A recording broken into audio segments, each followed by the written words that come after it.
Welcome.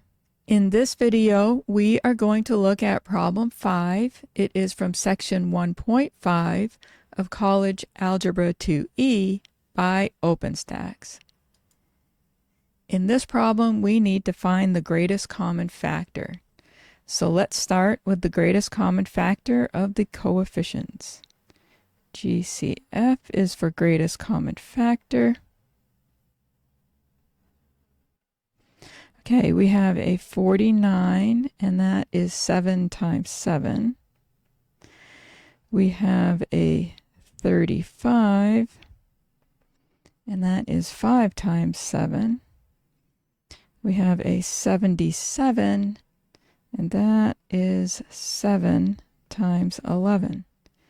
And so 7 is the largest factor that the three coefficients have in common. And so the greatest common factor of the coefficients is 7. Now let's look at the greatest common factor for the variables.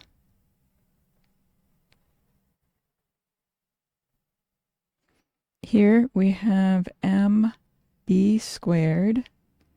We have an m squared ba, and we have an ma squared. We can write these out as m times b. Actually, let me just list them. M times b times b. We have an m times b times a. We have an m times an a times an a. We see that each one has an m, but beyond that, there are no other common factors. And so the greatest common factor for the variables is m.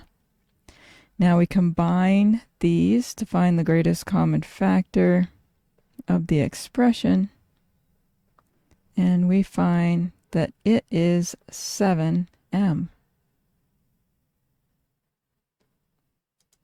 I hope you found that helpful. Let me know in the comment section if you have any questions. Thank you for watching, and I'll see you in the next one.